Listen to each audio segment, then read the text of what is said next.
Jargeau et derrière Morue. Alors, je vous ai dit que c'était lié à la Révolution. Qu'est-ce qui se passe quand il y a une guerre?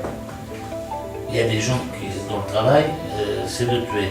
Quand la guerre s'arrête, ils sont obligés de se recaser. On parlait des grandes compagnies au moment de la guerre de 100 ans. Là, on a eu différentes bandes de chauffeurs.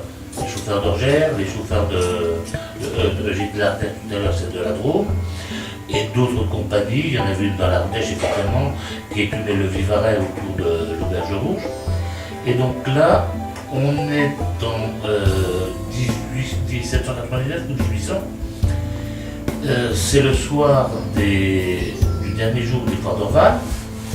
Donc beaucoup de monde sur la route, évidemment. L'auberge est assez pleine. Il y a 3 chambres de prise. Il y a le patron, sa fille, son gendre et une belle-fille. Il y a le petit commis. À minuit, on frappe à la porte de l'auberge. On ouvre et c'est le massacre.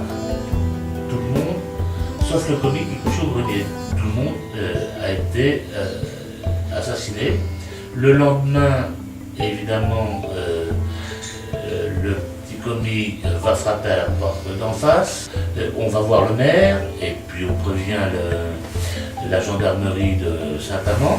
Il y a eu différentes personnes accusées, le voisin d'en face justement, des gendarmes de Saint-Amand, tout ça par la rumeur évidemment. On a vu également des gens à cheval qui venaient de Cône-sur-Loire, mais en fait, si je les reliais avec la bande d'Orgères, il s'avère que parmi la bande d'Orgères, il y avait 2-3 personnes qui s'appelaient un tel le Berrichon, Berry, c'était donc des gens qui avaient renseigné. Et alors donc on ne peut pas être certain de qui a exactement commis le crime, mais le crime a été expliqué tout de même, puisque vous savez ce qu'il est advenu de la bande d'Orgères. Alors, Morue, c'est totalement différent.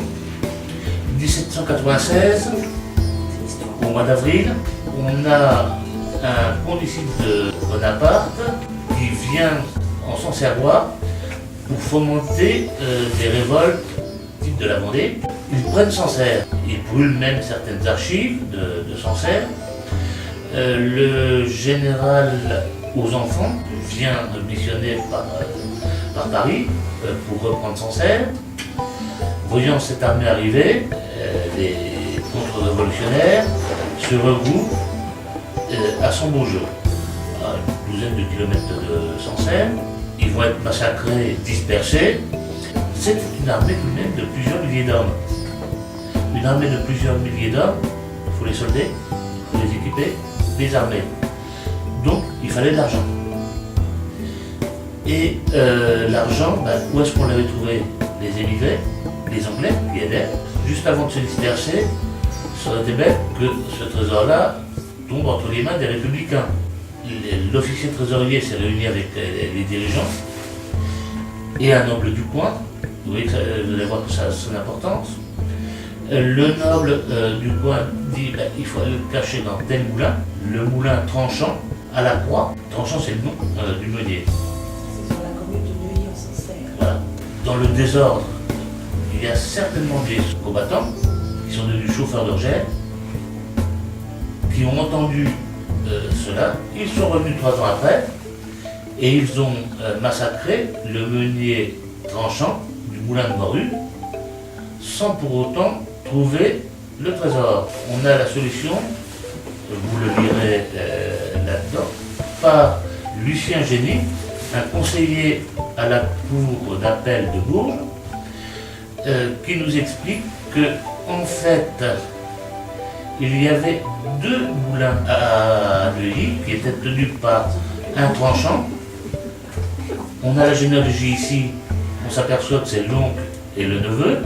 Le deuxième moulin, c'est le moulin qui dépend du château de La Croix. Et il y a effectivement une croix à côté du moulin de Morue, ce qui a certainement servi à la confusion Alors, vous allez me dire, bah oui, mais il y a un trésor, il faut que j'y aille. C'est possible qu'il y soit encore. Alors prenez votre poêle à frire, respectez bien les gens, les propriétés autour, ne creusez pas trop profond, ne sapez pas les murs, mais quand même, si on lit les récits historiques autour, on s'aperçoit qu'il y a un avocat qui a beaucoup servi ces insurgés, qui les a défendus, qui avec un bateau leur a fait passer la loi, puisqu'il avait un château au pied de Sancerre, le château de la Grange. Hein. Cet avocat, c'est Yves de Neuville. Il est devenu, sous la Restauration, ministre de Louis XVIII, ministre de l'Information. Devenir ministre, après avoir rapatrié un trésor, c'est pas une mauvaise récompense.